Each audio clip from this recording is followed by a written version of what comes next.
শুধু আমি বলবো আপনাদের একটু ধৈর্য ধরতে হবে। এখনই সব দাবি পূরণ করার জন্য জোর করা, প্রতিষ্ঠানে ঢুকে ব্যক্তিবিশেষকে হুমকির মধ্যে ফেলা, মামলা গ্রহণের জন্য চাপ সৃষ্টি করা, বিচারের জন্য গ্রেফতারকৃত ব্যক্তিকে আদালতে হামলা করে আগেই এক ধরনের বিচার করে ফেলার যে প্রবণতা, তা থেকে বের হতে হবে। কর্মযাত্রার প্রথম পর্যায়ে রাষ্ট্র সংস্কারের কাছে আপনাদের কাছ থেকে যে সমর্থন পাচ্ছি, সেজন্য আন্তরিক ধন্যবাদ। আমরা অনুধাবন করছি যে আমাদের কাছে আপনাদের প্রত্যাশা অনেক। এই প্রত্যাশা পূরণে আমরা বদ্ধপরিকর। যদিও দীর্ঘদিনের গণতন্ত্রহীনতা, 15 বছরের ফেসিবাদী শাসন ব্যবস্থা প্রায় প্রতিটি ক্ষেত্রেই আমাদের জন্য পর্বতসম চ্যালেঞ্জ রেখে গিয়েছে, কিন্তু এই চ্যালেঞ্জ গ্রহণে আমরা প্রস্তুত। আজ আমি সরকারের পক্ষ থেকে আপনাদের দোয়া ও সহযোগিতা কামনা করতে আপনাদের সামনে এসেছি। শুধু আমি বলবো আপনাদের একটু ধৈর্য ধরতে হবে।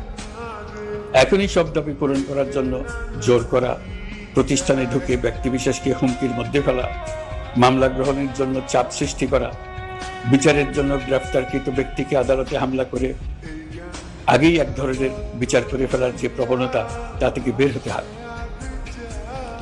ছাত্র জনতার বিপ্লবের গৌরব ও সম্ভাবনা এসব কাজে ম্লান হয়ে যাবে। নতুন বাংলাদেশ গড়ার প্রচেষ্টা হতে ব্যাহত হবে। রাতারাতি এই পরিস্থিতি থেকে উত্তরণ কঠিন। নড়বড়ে এক কাঠামো, আমি বরং বলবো জনস্বার্থের বিপরীতমুখী এক কাঠামোর উপর দাঁড়িয়ে আমাদেরকে দেশ পুনর্গঠনের কাজে হাত দিতে হয়েছে। আমরা এখান থেকেই বাংলাদেশকে এমনভাবে করতে চাই যেন এদেশে জনগণই সত্যিকার অর্থে সকল ক্ষমতার উৎস হয়, বিশ্ব দরবারে একটি মানবিক ও কল্যাণকর রাষ্ট্র হিসেবে সমাদৃত হয়।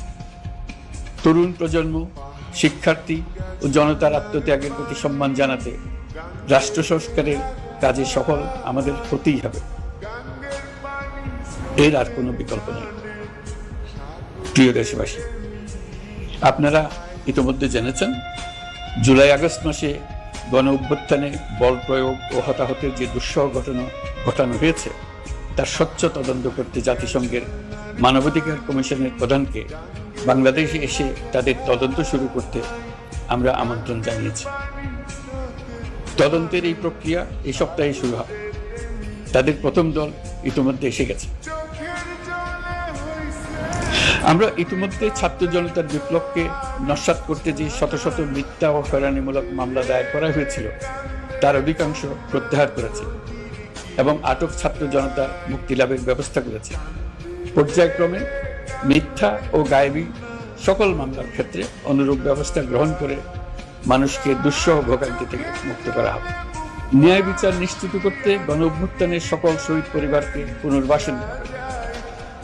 সকল আহত শিক্ষার্থী ও জনতার চিকিৎসার সম্পূর্ণ ব্যয় সরকার বহন করবে। সেই লক্ষ্যে স্বাস্থ্য মন্ত্রণালয়ের নেতৃত্বে উপদেষ্টা পরিষদে বৈষম্য বিরোধী ছাত্র আন্দোলনের প্রতিনিধিত্বকারী 2 জন উপদেষ্টার সহায়তায় একটা পূর্ণাঙ্গ তালিকা প্রস্তুত করা হচ্ছে। এই কার্যক্রমের জন্য এবং গণ অভ্যুত্থানের শহীদদের স্মৃতি ধরে রাখতে সরকার অতি দ্রুত জুলাই গণহত্যা স্মৃতি ফাউন্ডেশন নামে একটি ফাউন্ডেশন প্রতিষ্ঠা করার প্রক্রিয়ার শেষ পর্যায়ে এনেছে। আপনাদের সবার এবং বিদেশে অবস্থানরত ভাই বোনদের অনুদান